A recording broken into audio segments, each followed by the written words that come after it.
Hi folks, as I mentioned to you in my last weekly overview, I wanted to do a deep dive into the transits in Scorpio and Sagittarius that are currently underway and that are also going to be coming up, at least the Sagittarius ones. And this video is about the transits in Scorpio, and specifically we've got Mercury going over through Scorpio, and we've got the Sun that entered Scorpio today or yesterday, depending on where you are, and we have the new moon in Scorpio on November the 1st. And some of our videos tend to be expansive, and some of them tend to be about a particular transit, and some of them particularly, end up focusing on a particular area of the chart. Part of the reason to do this is because the planets now are scattered all over the chart. So even though the South Node is in Libra and we're still in the Libra month, we're still in the month created by the new moon in Libra on October the 2nd. The Scorpio month starts when the new moon in Scorpio occurs on November the 1st. In Scorpio, we've got the Sun and Mercury. We've got Venus in Sagittarius. We've got Pluto in Capricorn. After November 19th, Pluto will be in Aquarius. We've got Saturn and Neptune in Pisces. We've got the North Node and Chiron in Aries, Uranus in Taurus, Jupiter in Gemini, Mars in Cancer. And in about 10 days' time, Mars will enter Leo. We've also got a communication cycle in Leo that is currently underway. The only part of the chart that doesn't have anything actively going on right now, one could argue, is the sign of Virgo. And when the planets are scattered this way, and especially with the faster moving planets, and that's specifically the Sun, Mercury, Venus, and to some extent Mars, they are in a place where they are making aspects of all kinds, oppositions. Mars is getting ready to oppose Pluto. From the sign of Scorpio, the planets will oppose Uranus. From Sagittarius, these personal planets will oppose Jupiter. We've got oppositions, we've got trines, which are harmonious. We actually have a happy set of trines occurring within the water signs very soon and very shortly. The fire sign trines will take over. And then we've got squares. We just had the Sun square Pluto yesterday, which, as I always say, aspects to Pluto are always felt. And then as the personal planets start to head into and towards, this is not going to happen till next year, but then once finally these personal planets are done, especially the faster move, the Sun and Mercury and Venus are done with their trines and squares, they're going to get ready to start conjuncting Pluto and Aquarius, and then Saturn and Neptune and Pisces, and then the North Node and Chiron and Uranus and Jupiter, and then we're going to be in what I call conjunction season. And the weekly overviews at this stage in the game can to some extent start to sound like a list of aspects. Oh, this is going to square this, and this is going to trine this, and this is going to do this, and this is going to do that. And at this point in time, I feel like those of you who've been watching my channel for a while know how I feel about squares and trines in general. I'm still going to go over them. But the fact that as the personal planets go through Scorpio, we know what the overall arc is. We talk about it all the time, and that overall arc is really going to shift once we get past the end of the first week of June of next year. There are a number of things that happen. End of the first week of June of next year, in my opinion, the North Node eclipses in Aries and South Node eclipses in Libra give way in power to the Pisces Virgo eclipses. End of the first week of June, Jupiter changes signs into Cancer. By the end of the by around that time in June, Mars is ready to leave Leo and enter Virgo, and Mars is going to spend a massive amount of time just in the signs of Cancer and Leo, because he's going to go retrograde on December the 4th. So there are some important, there's a kind of a handoff of energy, and sort of the overall arc remains constant. And the overall arc, as you know, comprises, those of you who've been watching my channel, comprises of two energies. One expansive, related to leaning into the Aries part of our chart, where the North Node is currently transiting, and the North Node eclipses continue to occur till March 29th of 2025 is the last of the Aries North Node eclipses. And in my experience, not just opinion, 2 months after that eclipse, May 29th, the week before, week after, we can feel the effects of that eclipse. So that again takes us to, takes us to the end of the first week of June.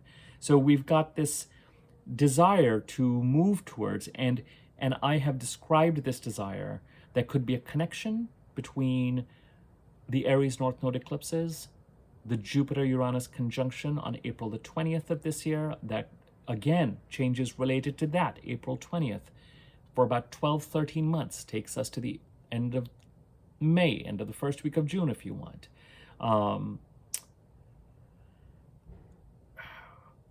Those are the two. The Aries and Taurus parts of the chart are the ones to really lean into for where the adventure is, the opportunity is, the calling is, the growth is, where we feel we want to go, what we feel we want to explore. And with the Aries North Node eclipses, there's a strong sense of call, a strong sense of adventure, even a kind of it can even promote a kind of recklessness. With the eclipses in the North Node, I always say, remain financially grounded, remain as grounded as you can as you explore moving in that direction. There's something to be gained by leaning into the Aries part of the chart. There's the potential for significant changes afoot in the Taurus part of the chart as a result of that Jupiter-Uranus conjunction. And it's possible that Jupiter's transit through Gemini is also connected to these energies. So that's the expansive arc, this birth canal that I refer to, that takes us to the end of the first week of June. And with that, it's likely or possible, as you have heard me say many times, that in March, April, May, June, July, August, even into September of 23, you wanted to move in this Aries direction, but October to March made very clear to you what needs to be released in the Libra part of the chart. And finally, we know enough. And I think, especially with these last eclipses on September 17th, and particularly the October 2nd Libra South Node eclipse, which will have its echo the week before and after December the 2nd. With all of that energy, it's possible or likely that the universe is putting some pressure on us to now really do the best we can to move in that desired direction, to release whatever it is that we want to release and go in the direction that we want to go in. And we want to head towards, symbolized by this arc, this carrot at the end of the stick. And the North Node has a habit of making things appear shiny. And the reality of actually getting to what you want to, or leading into that part of the chart, can come with disappointments, because the picture the North Node paints, of course, is, but the call is undeniable. The development and the growth is undeniable. It's undeniable that there's something that we are going to get by leaning into that direction, exploring what we need to explore. The eclipses serve a purpose, shiny or not shiny. And you can't ignore them. And you realize you can't ignore them because it's likely that something about the Libra part of the chart is really present right now with regard to its stagnation and redundancy. It served its purpose, something in the Libra part of the chart. And the North Node and the South Node go hand in hand. The Aries North Node and the Jupiter-Uranus conjunction in Taurus, and those two parts of the chart, is saying, come this way, justifiably, even if the outcome isn't quite as rosy and glorious as, something's got to be presented in a shiny way for you to beckon you to it. But in that process, there's also a recognition that whatever it is in the Libra part of the chart that needs to be released, we know that there's nothing there anymore. There's no source of growth.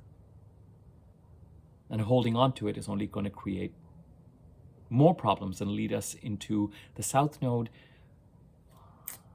The South Node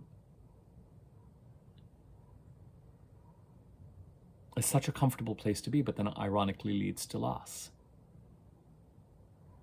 Now, that's one part of it. That's the more sort of positive, adventurous energy. The second energy, and you guys have heard me say this, is to stabilize the Pisces part of the chart, where there may have been a crisis brewing since 2012, may have come to a head in 2014, 15, especially 16, 17, and since March 23, Saturn's entry is making certain things clear, what is real, what is not real, what has been our role in contributing to things, where can we take responsibility, and how do we now stabilize the Pisces part of the chart, where do we draw boundaries, etc., etc., etc.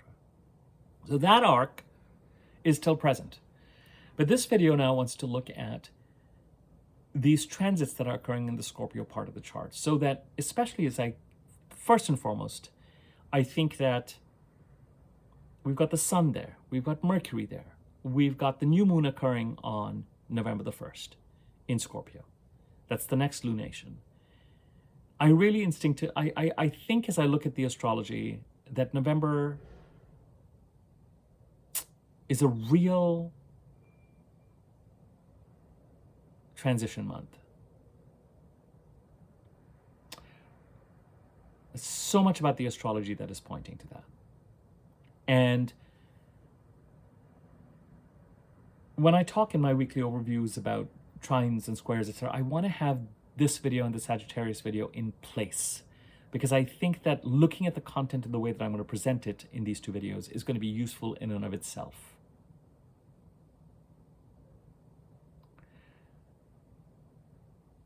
Because there's many ways to look at the content. You can look at all the transits or aspects that are happening at any given time, or you can just say, okay, here's my chart. Here's the house that is occupied by the sign of Scorpio. Venus was here between September 23rd and October 17th, till 5 days ago. Mercury entered on October the 13th, 10 days ago. The sun is going to enter October the 22nd. We have the November 1st Scorpio new moon. So there's going to be a certain focus of what I will call annual energy. It's time for our annual focus in the Scorpio part of the chart, what some people would call Scorpio season. For me, Scorpio season lasts from September 23rd to November the 30th. September 23rd, Venus entered Scorpio. November the 30th, we have the Sag new moon. So the impact or the effect of that Scorpio new moon ends on that date. And I'm telling you that if you know your chart and you know where Scorpio sits in your chart and what house is occupied by it, I'm almost willing to put money that starting September the 23rd, there has been an increase in energy focus in that part of the chart.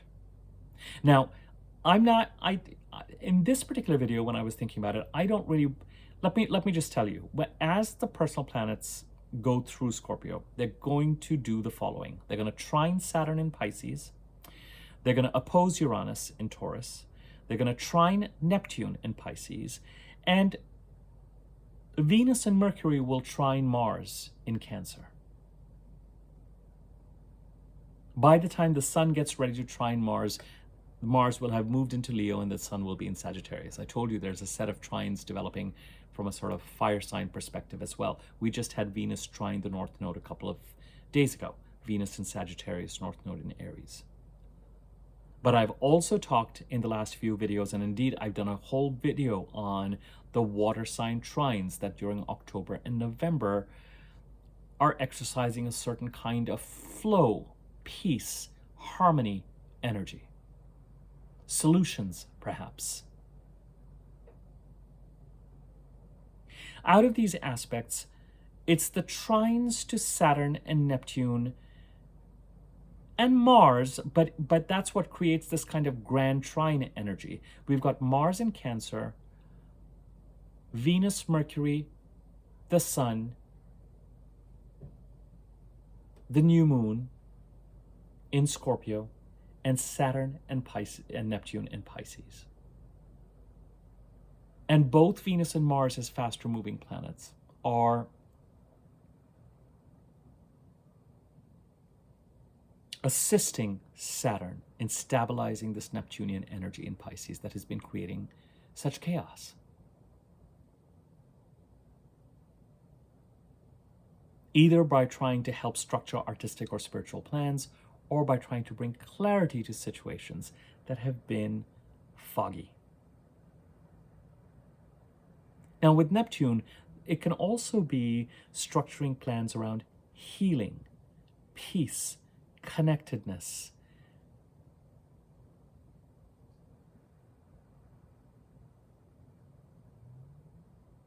You know, Neptune is the anti-ego planet. Anyway. But also in the Pisces part of the chart, some of us have dealt with a certain amount with the possibility of deception and theft and gaslighting and lying and blah, blah, blah, blah, blah. So there's a structuring of that. The transits themselves, the dates for those, once again, Venus in Scorpio from September 23rd to October 17th, Mercury from October 13th to November the 2nd, the Sun from October 22nd to November 21st. On November the 1st, we have the Scorpio new moon. On May the 12th, 2025, we have the corresponding Scorpio full moon. Let me just make sure I'm giving you that date correctly, because it's going ahead by a bit. Yep, May the 12th, full moon in Scorpio of next year. Sorry, bear with me one second. I just want to update something.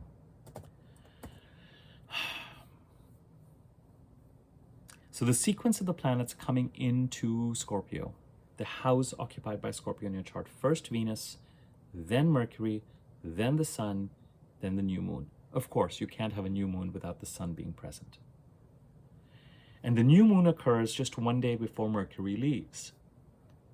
So the month of Scorpio that is created by the new moon, by the time that occurs, Venus is already done and Mercury is just about done.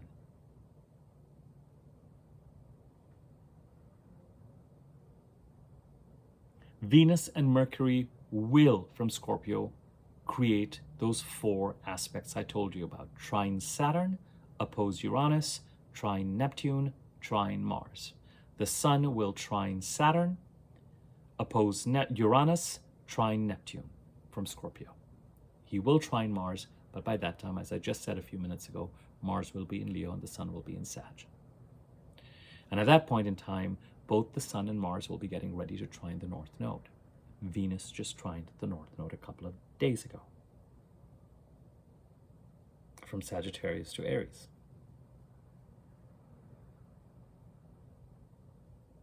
When Venus is the first of the personal planets to go through a sign, September 23rd to October 17th, first and foremost, the coming in of any of the personal planets starts an annual review. And what is Venus doing again? She's trining Saturn. She's trining Neptune. She's trining Mars. Now, for some people, Venus, wherever she goes, brings luck, talks about value. She talks about what we value, what is important to us, and how are our resources aligned to what we value. If you are forming a startup out of your parents' garage,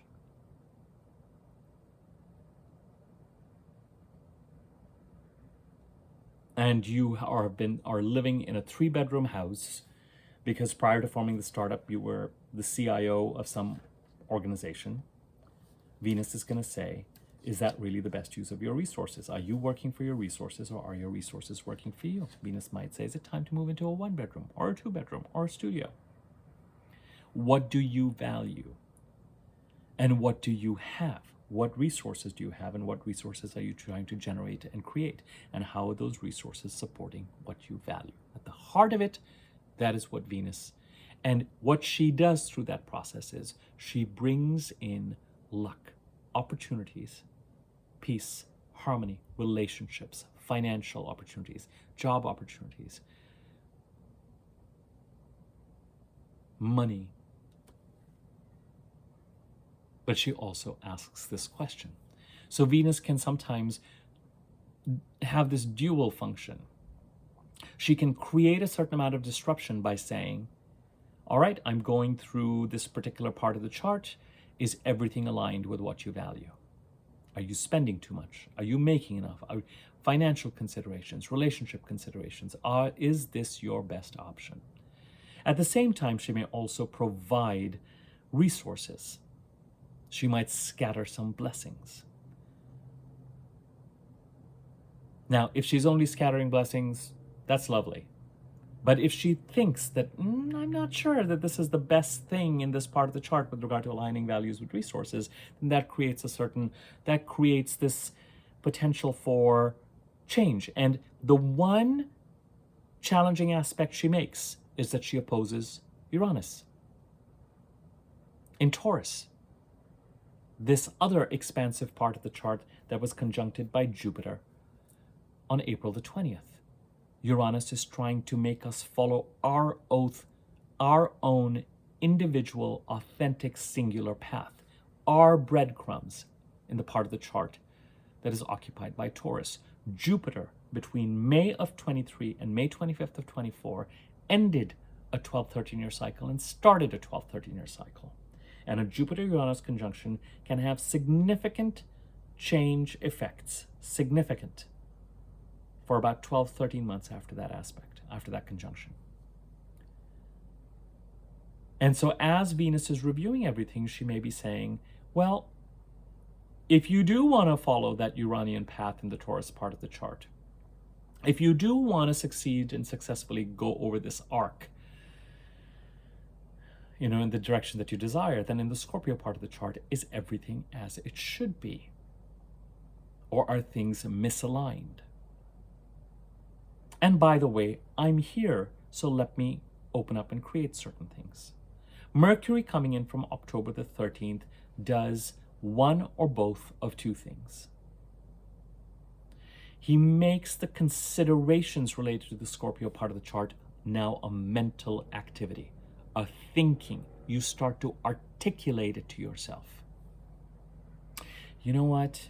I don't think I should stay in that 3-bedroom place anymore. I think maybe I need to move into, and maybe I need to do this. Maybe I need to do this. Maybe this is the best way to align. This is what is going to align me to what. This is going to help me. This is going to help me follow my path. Now, if you really know your chart, you might be able to complete that sentence by saying, this is what is really going to help me align me with the right path for me in the Taurus part of the chart. The other thing that Venus is doing, of course, is trining Saturn and Neptune.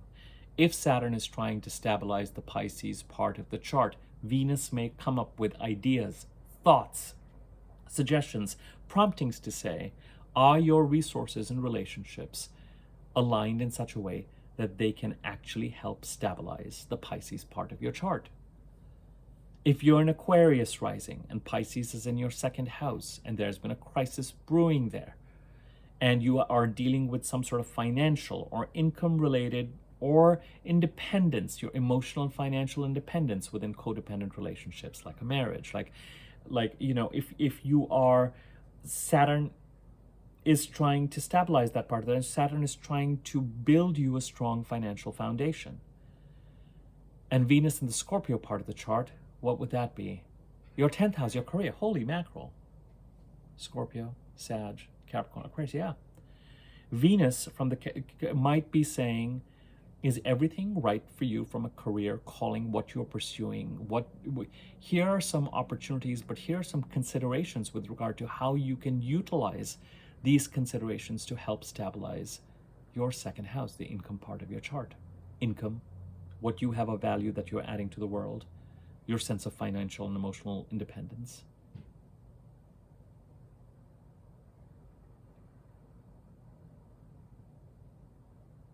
And Mercury's entry from October 13th puts it all on a mental level. Oh, it's not just a feeling anymore. It's not just promptings. It's not just financial and relationship evaluation. It's actually putting it into a mental realm. Do I need to plan for this? Do I need to think about this? Do I need to go online for this? Do I need to, maybe this is what I should do, maybe. And then the other side of Mercury, the second thing that Mercury may do is he may translate that action into communication and transactions. I am going to apply for this job. I'm going to send my resume here. I'm going to contact so-and-so who knows so-and-so for that particular opportunity.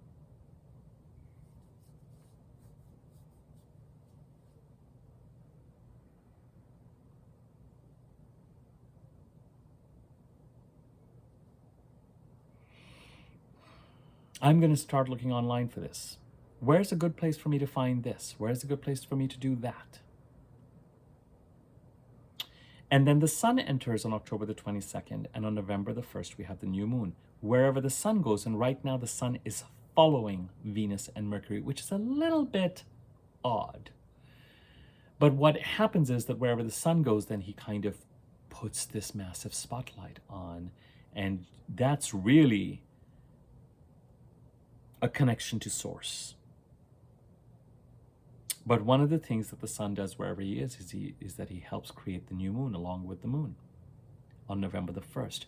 And when the new moon occurs, it is time for action, opportunities, action in the Scorpio part of the chart. So Venus comes in, creates the opportunities with consideration towards stabilizing the Pisces part of the chart, working with Mars to do so. Venus is the fastest moving planet between her, Saturn, Neptune, and Mars. So as going through Scorpio, she is trying to assist with this evaluation. How is everything aligned with your values and your goals, your relationships and your resources? And she is trying to, she has tried to, because she's already out of there 5 days ago, from the Scorpio part. And as I said, Venus's presence through the part of the chart can bring financial and relationship opportunities depending on which house is being occupied by Scorpio, but it can also create a certain amount of discomfort if the question that she asks, which is, are your resources aligned with your goals and values? If the answer to that is, not quite, then it creates this. It sets you in motion. And we are really now in that birth canal. As we head into November, over the next couple of weeks, as Mars gets ready to oppose Pluto on November the 3rd, we're really, changes here. Changes here. The only thing blocking the change now moving forward is going to be our resistance to it, our getting with the program. Now, that does not mean that we act rashly and we create chaos out of the change. We can still structure how we're going to get from A to B by doing what makes sense to us next, and what makes sense to us next, and what makes sense to us next in a grounded manner. Just because change is here does not mean that we have to go from A to Z on November the 2nd. There may be steps. In fact, there will be steps. We have Mars now actively starting to make the transits that he will make 3 times, that he is making 3 times as a result of his retrograde. November 26th, in about a month's time, Mercury goes retrograde in Sagittarius. The next video I do will be looking, just as we're looking at the Scorpio transits today, we're going to look at the Sagittarius transits next. Mars goes retrograde December the 4th. A week after Mars goes direct, Mercury and Venus go retrograde. Venus goes retrograde first, Mercury goes retrograde next, between Aries and Pisces, where the eclipses are changing signs. I can't make this up. The retrogrades clear by the middle of April. By the end of April, we know the change is complete, with the one thing I would say it's going to take a couple of months to stabilize whatever the new is till the end of the first week of June. So the fact that I'm saying changes here does not mean that we have to start running around like headless chickens. What we need to do is just understand where it is that we're trying to go, what we need to release, and understand that there's a process and there are steps that need to be taken to get us there. To do it in a structured and organized manner that is not chaotic. And these last eclipses, as I've said, if we're feeling the pressure and the change, and if we're feeling like the universe is prompting us to move in a certain direction, it's the eclipses going, I'm going to narrow this corridor for you.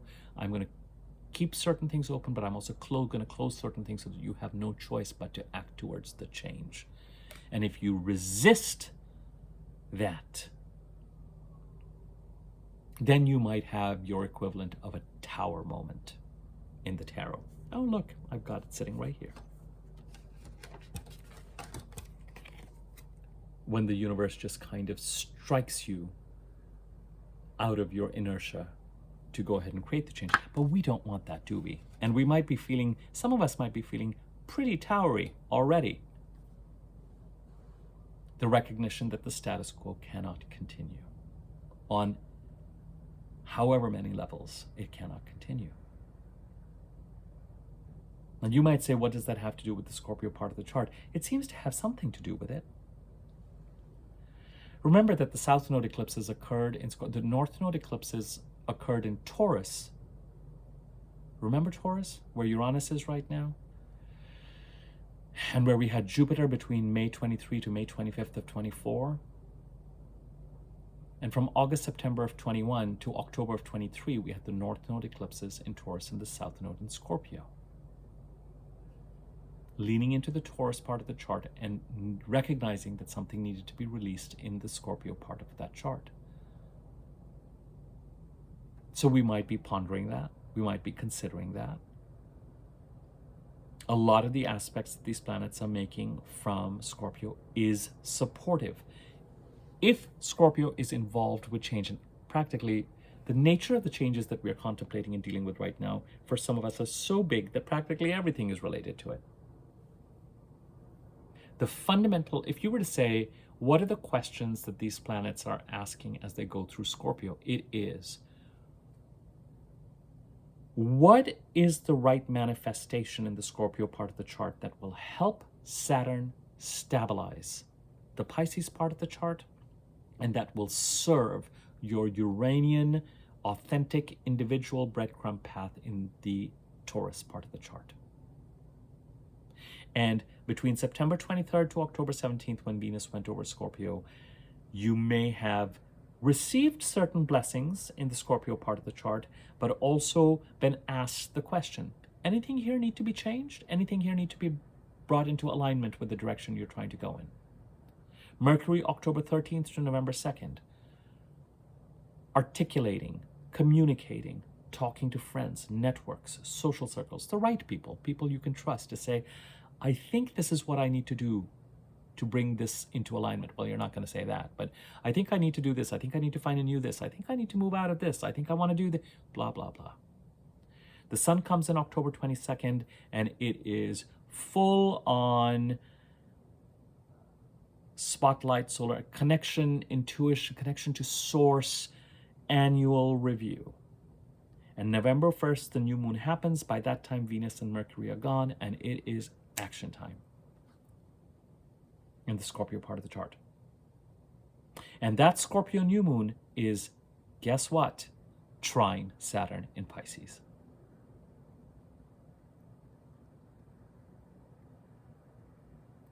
And encoded into that new moon is Mercury trining Mars, because the new moon happens one day before Mercury leaves Scorpio, and Mercury, from the very last degree of Scorpio, will trine Mars in the very last degree of Cancer, roughly. Remember those water sign trines that I'm talking about? The support between Scorpio, Cancer, and Pisces. And the other aspect that's encoded into the Scorpio new moon is Mars opposite Pluto. That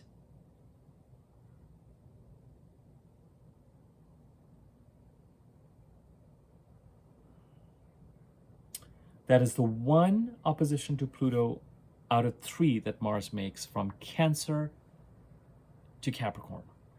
The other 2 oppositions to Pluto will happen when Mars is in Leo and Pluto is in Aquarius.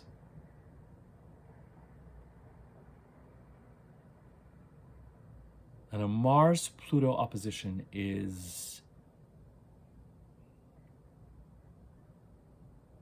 it's conflict, it's change, it's tower moments. It is, as I said, I'm doing a video on Scorpio. Next one is going to be on Sagittarius, and then I'm going to do the Mars-Pluto opposition video.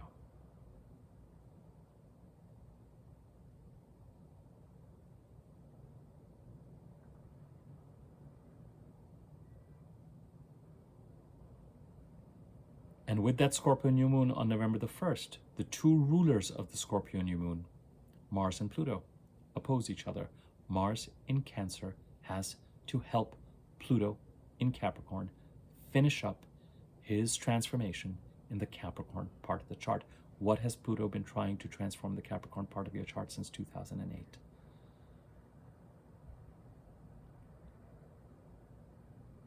And Pluto will do it and will demand that Mars acts in his favor. It's like a tug of war.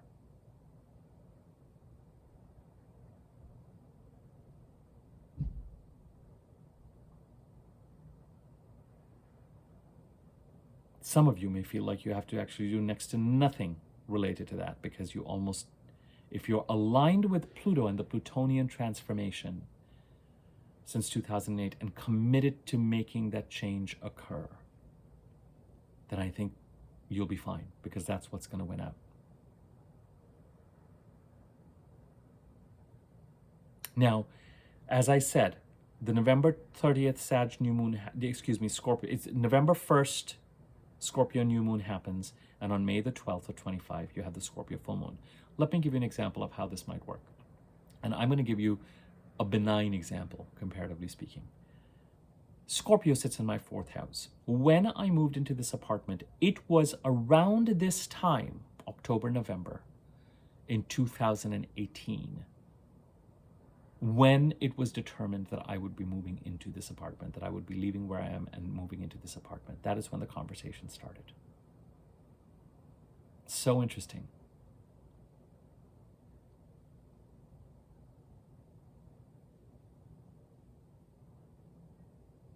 And the full moons, the Scorpio full moons for me typically happen in May. I found my first apartment in LA around that time. In this particular apartment where I am, rental increases happen around that time. It's just bizarre. You know, when I was working my corporate job, the one that I was at longest, it was so funny. The performance review cycle was such that we would do our performance reviews, but by the time, as a result of the performance reviews, our bonuses were paid out to us and our salary increases hit our paycheck, it would always happen during Virgo season, and Virgo's in my 2nd house. Just bizarre.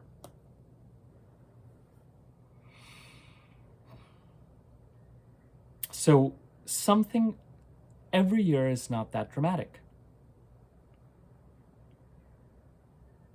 Sometimes a new moon, sometimes a full moon in Scorpio, for example, in my case in the 4th house, is just bringing a rental increase. But, you know, it's something to consider. It makes you think about it. It's a kind of a culmination. It's something that makes you go, oh, now this is set for the next 12 months. And as it turns out for me, past two years,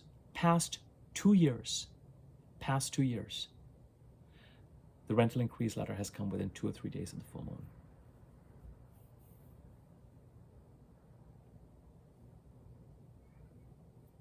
Scorpio full moon. I've already given you example of the Scorpio new moon in 2018. Around that time is when it was like, oh, okay. Now, I didn't move in here till the beginning of February, but that's what started the process. So when I'm giving you that corresponding full moon, it's for a reason. I'm not moving house or moving apartments every year.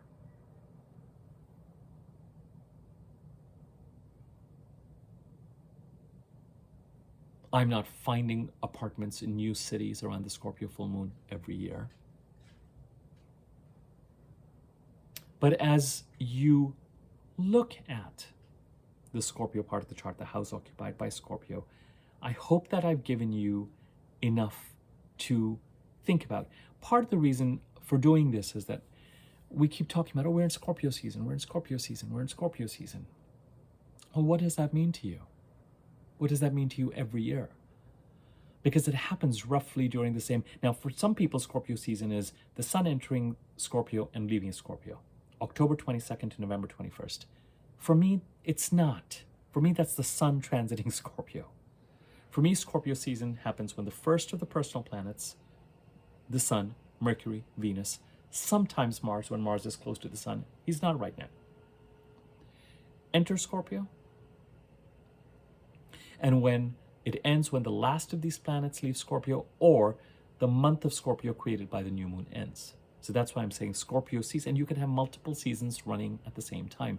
All a season is an annual conglomeration of the personal planets in a particular part, in a particular sign, and therefore in a particular part of your chart.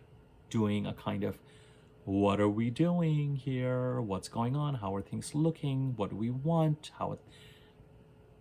And it's interesting, we don't get to process really. What's uncomfortable a little bit about this here is that the questions are being prompted and we're in the mental thing, but the sun comes in last. And the new moon occurs at the end. So whatever it is that we're still in the month of Libra for another week or so.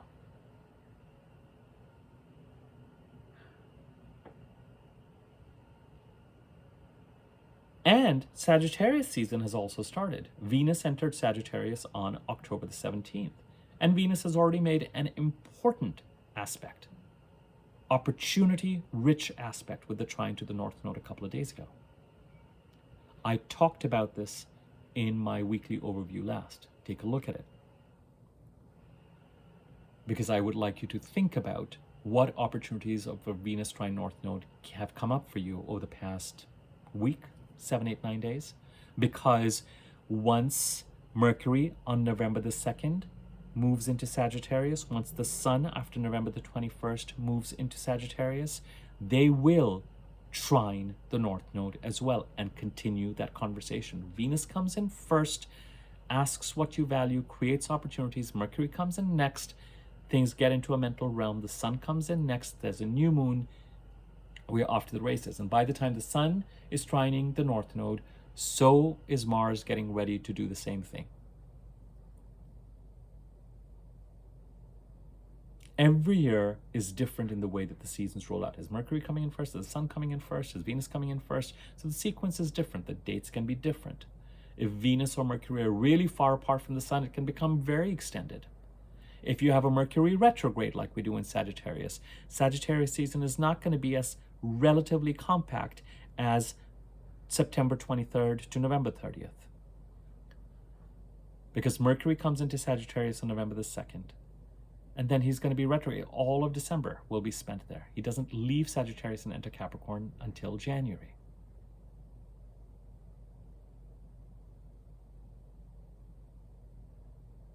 It might still work out to just a couple of months, though. November to December, December to a little over 2 months.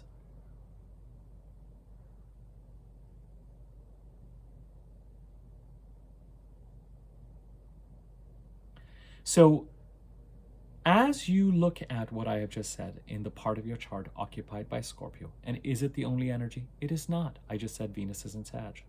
Pluto's finishing up his Capricorn transition. Mars is getting ready to oppose Pluto to help with that and facilitate that. All this energy from the Scorpio part of the chart is trying to assist Saturn.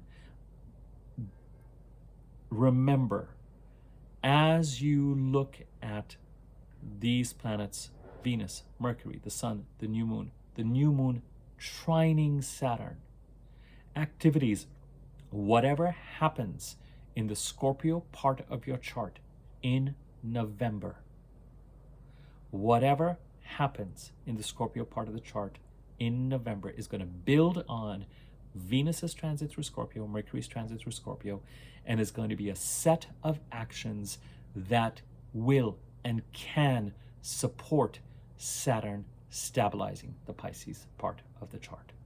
And that is going to mean something very specific to each of you. I don't know where Pisces sits in each of your charts, and I don't know what crisis you are trying to manage there, or what artistic or spiritual or healing goals you're trying to structure there. Manifest, concretize, build on with Saturn, strong foundation. Stretch goals, not impossible goals, but not weak goals either with Saturn. Saturn wants you to go for it.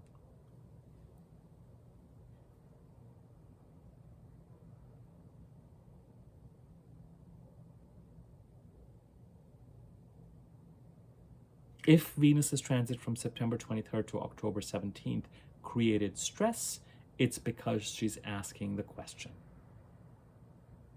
Is everything in the Scorpio part of the chart aligned with what you value and where you're trying to go?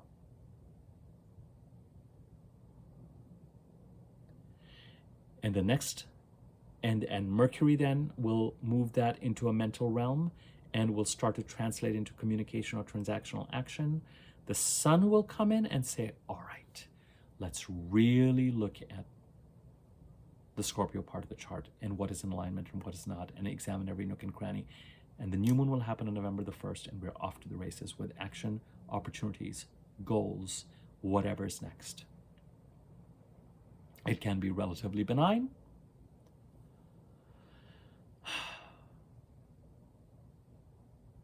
And whatever this is, it's an open question as we get to May the 12th of 2025 as to what culmination, peak, concentration of energy occurs at that point in time related to these Scorpio transits.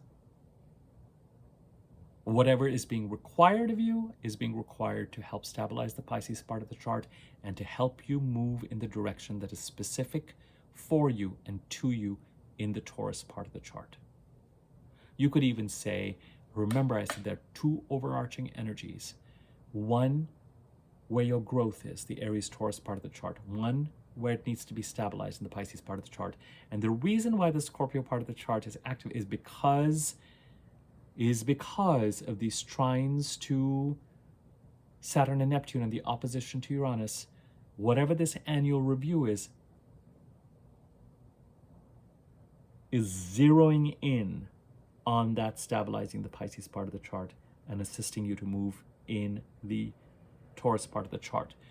The thing that will create stress is that if change is required and things are required to be brought into alignment, that means that change is needed. And we as human beings, inertia sets in. We, even if we know we need to make that change, it can be hard for us to break through current patterns to create that change. And I would just ask you to consider the consequences of not creating those changes. For some people, it might be dramatic enough. If part of your overall arc or arch is to move from one state to the other, one country to the other, move from one career to another, then the changes required might be substantial. For other people, it may not, it's an individual thing.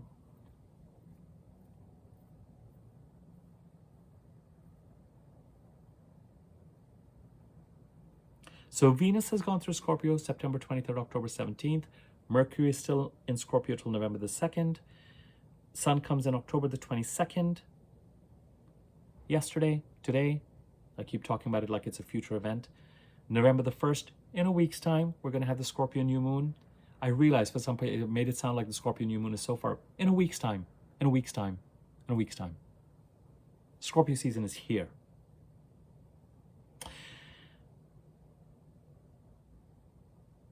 Mercury, remaining aspects that are left, because Venus has already trined Saturn, opposed Uranus, trined Neptune, trined Mars.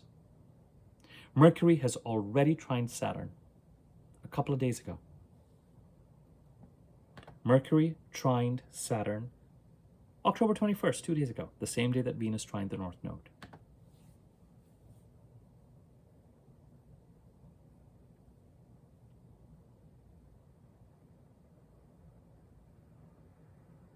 Mercury opposes Uranus on October the 30th. Mercury trines Neptune on October the 31st, the next day. And Mercury trines Mars on November the 2nd. the same day he leaves Scorpio for Sagittarius.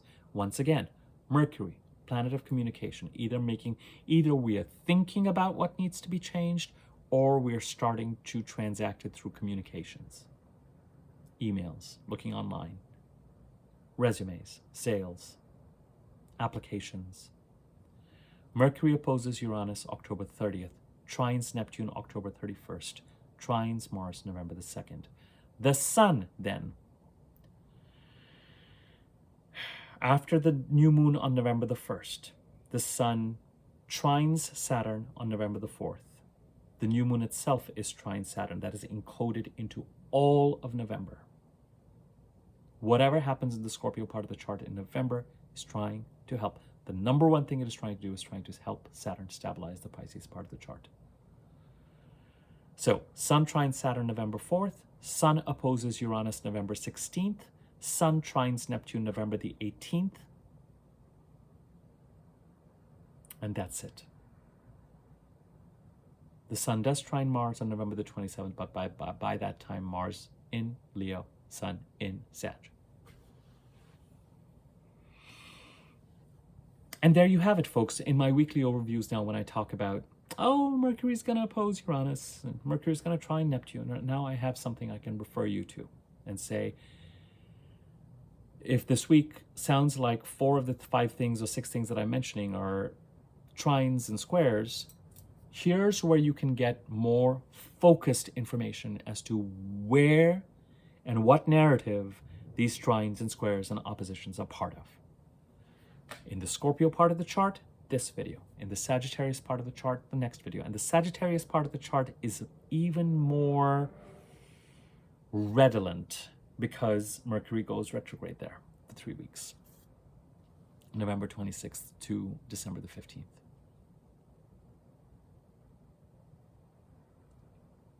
Okay, so best use of this video to think about which house is occupied by Scorpio.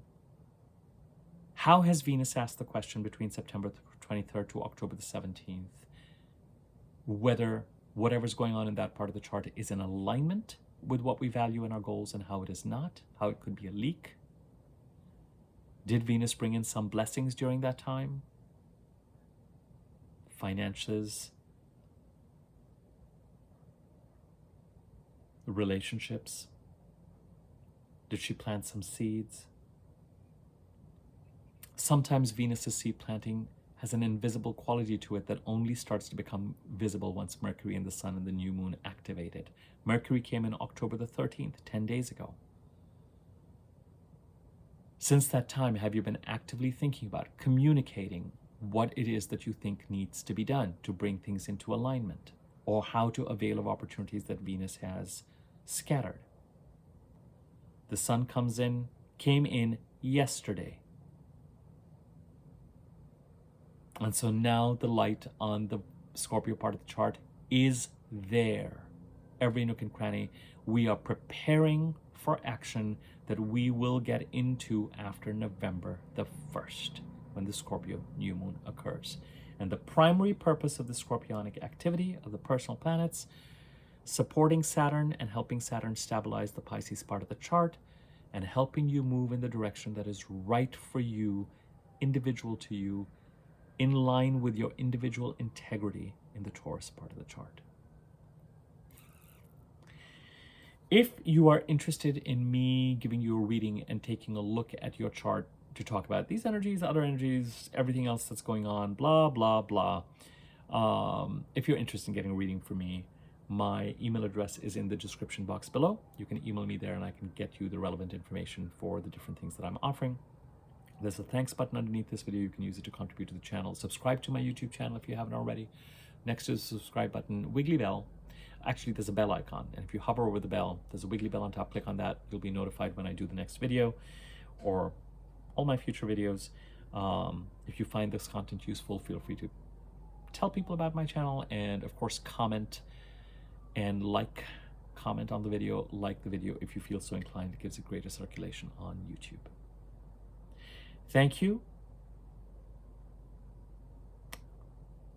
And I hope you find this focus on the Scorpio part of your chart productive amongst other energies that are occurring.